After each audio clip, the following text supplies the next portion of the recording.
Hello દોસ્તો, નમસ્કાર. હું ચિરાગ પરમાર ફરી એકવાર આપની સાથે વાત વિશેષ ચેનલમાં આપનું સ્વાગત છે. તો મિત્રો, આમ તો હું વારંવાર આપની સાથે ખેડૂતોની અલગ અલગ ખેતી વિશે લાવતો હોઉં છું.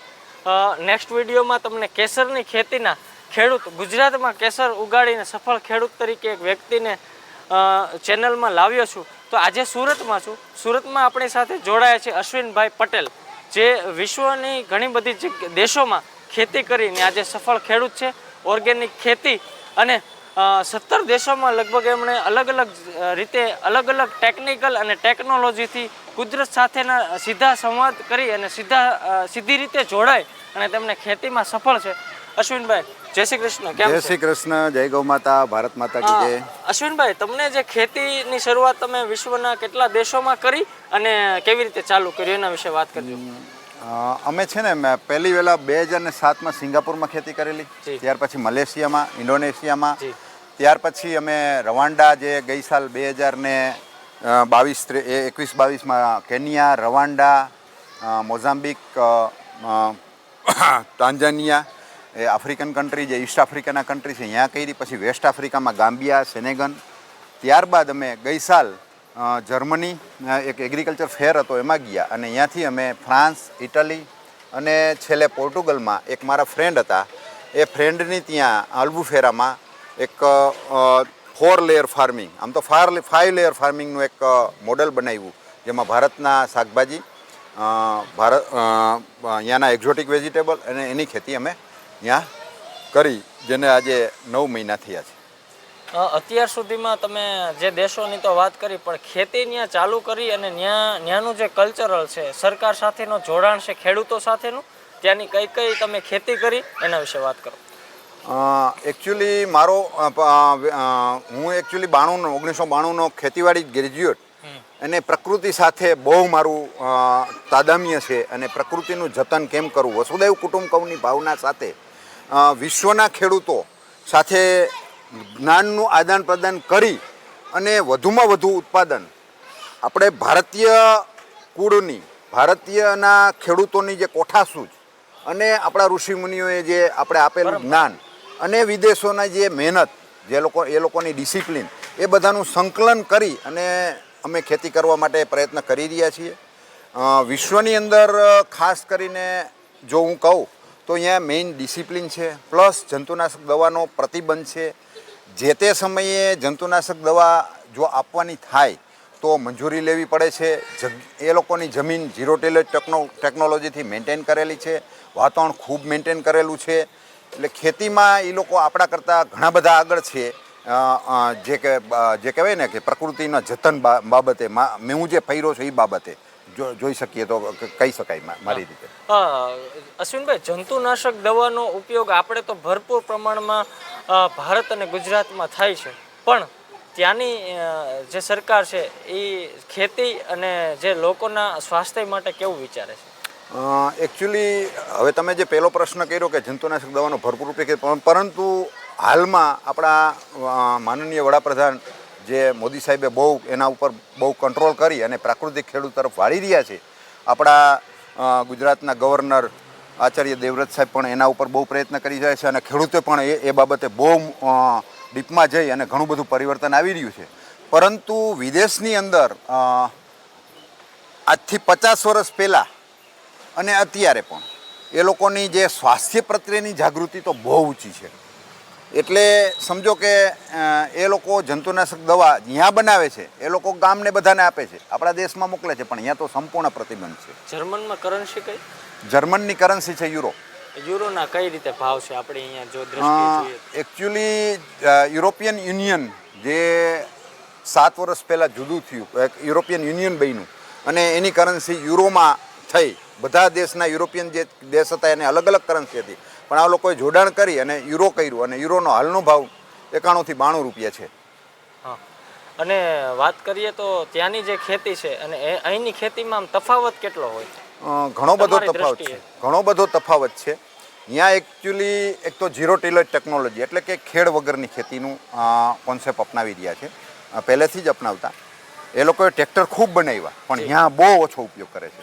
એટલે વર્ષમાં એક જ દિવસ ખેડવાની મંજૂરી આપે છે. જંતુનાશક દવા છંટકાવ માટે જો જરૂર પડે તો જ આપે છે. વીડીસાઇડની તો સદંતર મનાઈ છે. પાણીમાં એ લોકો ડાયરેક્ટ ખેડૂતોને નદીમાંથી ડાયરેક્ટ પાણી આપે છે, પોતાની રીતે જ ઇન્ફ્રાસ્ટ્રક્ચર બનાવીને પાણી આપે છે. બોર કરવામાં પણ મંજૂરી પહેલાં લેવી પડે છે, ત્યારબાદ એનું લિમિટેશન એરિયાની અંદર તમે બોર કરી શકો છો, કૂવો કરી શકો છો. એટલે જે કાંઈ કુદરતના સ્ત્રોતો છે ખેતી માટેના, એ એટલા બધા મેન્ટેન કરવા માટેના કાયદા છે કે કુદરતી રીતે જ ખેડૂતો એ મેન્ટેન કરી શકે. કુદરત સાથે સીધા કુદરત જોડાયેલા. સાથે સીધા જોડાયેલા. તમે જીરું નહીં, કપાસ નહીં અને અલગ અલગ આપણે કેમ ચણા હોય ખેતીમાં, તો તમે શાકભાજીનું કેમ પસંદ કર્યું એના માટે વાત કરો. એકચ્યુઅલી અત્યાર સુધીમાં જે કાંઈ પ્રકૃતિ સાથે ચેડા જો થયા હોય, અને એટલે મારું આજે 2001 પછીનું જે વિઝન છે એમાં ખાસ કરીને શાકભાજીમાં કેમ ઓછું જંતુનાશક, મતલબ પ્રાકૃતિક રીતે ગાય આધારિત ખેતી કેવી રીતના કરાય એ બાબતનું R&D ચાલુ થયું. એટલે એ પ્રમાણે, અને બીજું શાકભાજી છે 45 દિવસ પછી આવક ચાલુ થઈ જાય, અને મેં શાકભાજીના મોડેલમાં 5 લેયર ફાર્મિંગ, જે અપર લેયરમાં એક પહેલા લેયરમાં વેલાવાળા શાકભાજી, મિડલ લેયરમાં સર પ્રકારના શાકભાજી એટલે કે ભીંડો, ટમેટા, રીંગણા, ગ્રાઉન્ડ લેયરમાં આપણું કાકડી, ટેટી, એ બધું કરી શકો. અને ઇનર ગ્રાઉન્ડમાં એટલે કે કંદમૂળના પાકો બધા એ પણ નીચે થઈ શકે સેમી શેડોમાં, કે હળદર છે, આદુ છે તે. અને વધારાનું ઇન્ટરક્રોપમાં તમે કોઈ પણ સબ જે મેડિસિનલ હર્બ્સ પણ તમે લઈ શકો. એટલે આ રીતે 5 લેયર ફાર્મિંગનું મોડેલ અમે અમારી કોઠાસૂઝથી અત્યાર સુધીમાં આ અમારા 20 વર્ષની મહેનતથી અમે સફળ થયેલા છે. ગુજરાતના ખેડૂતો વટી એક પ્રશ્ન છે કે ત્યાંના ભાવ, આપણે તો અહીંયા વચ્ચે ક્યાંક ને ક્યાંક ભાવ વધઘટ થાય અને લોકોની સાથે દલાલો જોડાયેલા હોય અને ભાવ પૂરતા પ્રમાણમાં ન મળે તેવી ખેડૂતોની સરકાર સાથેની ફરિયાદ હોય, પણ ત્યાંના લોકોનો ભાવ કેટલો સ્થિર છે અને ભાવનું કઈ રીતે હોય છે એના વિશે વાત કરજો. વિદેશમાં જે કાંઈ ભાવની છે જે બંધારણ છે એ સરકાર પાસે, સરકાર અંતર્ગત બહુ નિયંત્રણમાં છે. અને અહીંયા મોટા મોટા મોલ ને હિસાબે ખેડૂતો ડાયરેક્ટ પોતે માર્કેટિંગ કરે છે. એટલે ખેડૂત જ પોતે માર્કેટિંગ પોતાનો ભાવ નક્કી કરી અને આપે છે. જ્યારે આપણા દેશમાં હજી ખેડૂત જાગૃત નથી, કારણ કે અભણ ખેડૂત અત્યારે મેઇન વસ્તુ, જે કોઈને બિઝનેસમાં જોઈ તો જે જ્ઞાન નથી એ લોકો ખેતી કરી રહ્યા હતા. હવે ઘણો બધો સુધારો આવી રહ્યો છે અને પોતે પ્રાઇવેટ પોતાનું માર્કેટિંગ, સેલ્ફ માર્કેટિંગ કરી અને પોતાનો ભાવ પોતે જ નક્કી કરી, અને ભારતમાં પણ ઘણું બધું પરિવર્તન આવી રહ્યું છે અને એના પરિણામો પણ મળી રહ્યા છે. એટલે વિદેશમાં તો શું છે, જે વચેટિયા છે એ તો છે જ નહીં. એટલે એકચ્યુઅલી જે કાંઈ કમિશન લેવલે કામ થાય તો 10% જ ડાયરેક્ટ ખેડૂત સાથે 10% જ કમિશન એજન્ટો જોડાયેલા છે. એટલે પૂરેપૂરો વળતર એને મળે છે. આપણા ખેડૂતોને કદાચ એવો વિચાર આવે કે લાખોની કમાણી કરવા માટે કાંઈક વિચારવું છે, તો વિદેશમાં કેવી રીતે જઈ શકશે? અને તમે જે વિચારો છો ત્યાં સુધી તમે ઘણા ખેડૂતોની સાથે સંવાદમાં છો, તો હવે આપણા ખેડૂતોને કંઈ શીખવા અથવા ખેતી કરવા માટે વિદેશ જવું હોય તો એના ઉપકરણો કઈ રીતે ને એની જે વાતચીત છે એ કરો તમે. એકચ્યુઅલી જોવા જઈએ તો ખેતીમાં અહીંયા આપણે હવે ટુકડા જમીન થઈ ગઈ છે, અને જે હોશિયાર ખેડૂતના દીકરા, જે ભણેલ ગણેલ દીકરા છે, એને ખેતી તરફનો જુવાળ બહુ વધતો જાય છે. તો એ લોકોને વિદેશમાં જઈ અને જે કરન્સી કન્વર્ઝનના હિસાબે જે વધારે આવક લેવી હોય અને આ સારી ખેતી જે એ લોકોએ મેન્ટેન કરી, વાતાવરણનો પૂરેપૂરો લાભ લેવો હોય તો વિદેશમાં ઘણા બધા ચાન્સ છે.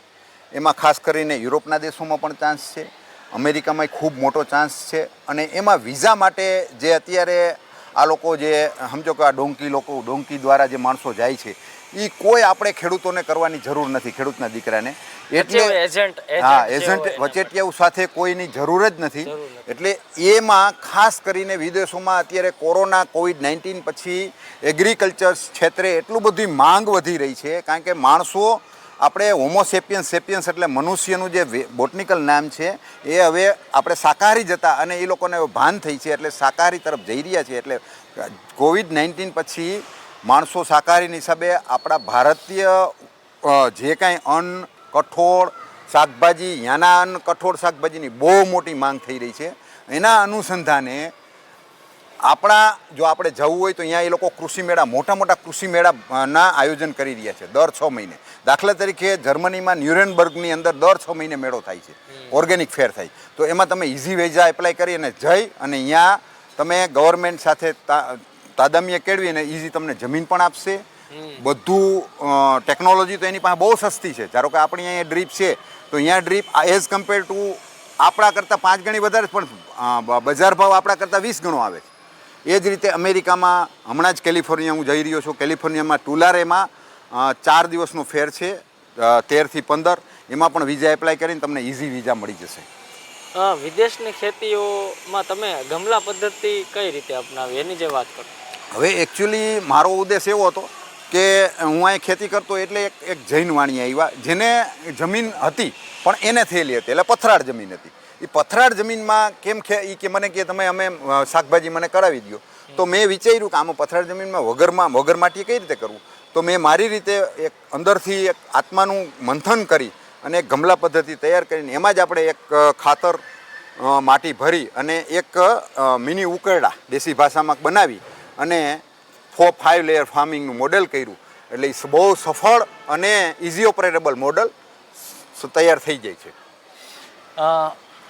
અશ્વિનભાઈ ખેતી વિશે ખૂબ સરસ વાત કરી. વિશ્વની ધરતીમાં ખેતી સાથે જોડાયેલા છે અને સફળ ખેડૂત તરીકે આમ તો મૂળ ભાવનગરના વતની છે, જામનગરના વતની છે અને સુરતમાં રહે છે અને અલગ અલગ દેશોમાં અલગ અલગ જગ્યાઓએ જઈ અને પોતે ખેતી કરે છે. નવા ખેડૂતોને પણ મને એમણે વાત કરી કે ગુજરાતના ઘણા બધા ખેડૂતો અને પશુપાલકોને પણ એમણે નોલેજ આપ્યું. આવા જ કોઈ નવા વ્યક્તિને આપની સાથે લઈને આવીશ. ફરીવાર નમસ્કાર.